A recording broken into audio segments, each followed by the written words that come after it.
భగవద్గీత యథాతథము 3వ శ్లోకము.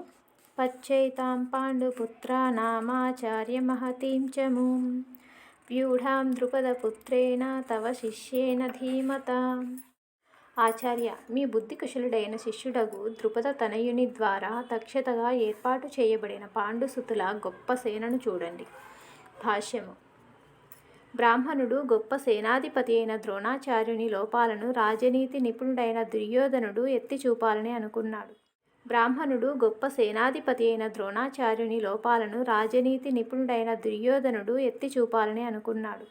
ద్రౌపది అనగా అర్జునుని భార్య, తండ్రి అయిన ద్రుపద మహారాజుతో ద్రోణాచార్యునికి ఏదో ఒక రాజకీయ వైరము ఉండేది.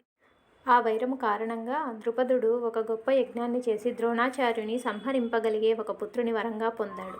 ద్రోణాచార్యునికి ఇది బాగా తెలిసినప్పటికీ ద్రుపద తనయుడైన ధృష్టద్యుమ్నుని యుద్ధ విద్య నేర్చుకోవడానికి తన వద్ద చేరినప్పుడు విశాల హృదయము కలిగిన బ్రాహ్మణునిగా తన యుద్ధ రహస్యాలను అతనికి తెలియజేయడంలో సంకోచించలేదు. ఇప్పుడు కురుక్షేత్ర రణరంగంలో ధృష్టద్యుమ్నుడు పాండవుల పక్షం వహించాడు. ద్రోణాచార్యుని నుండి నేర్చిన విద్యతో అతడే వారి సేనా వ్యూహాన్ని రక్షించాడు. ద్రోణాచార్యుడు సావధానుడైన రాజధోరణి లేకుండా యుద్ధం చేయాలని ఉద్దేశంతో అతని ఈ తప్పిదాన్ని దుర్యోధనుడు ఎత్తి చూపాడు. అదేవిధంగా తన ప్రియతమ శిష్యులైన పాండవుల పట్ల యుద్ధంలో ద్రోణాచార్యుడు సౌమ్యంగా వర్తించకూడదని కూడా దీని ద్వారా అతడు చెప్పగోరాడు. ముఖ్యంగా అర్జునుడు అతనికి ప్రియతముడు, తెలివిగల శిష్యుడు.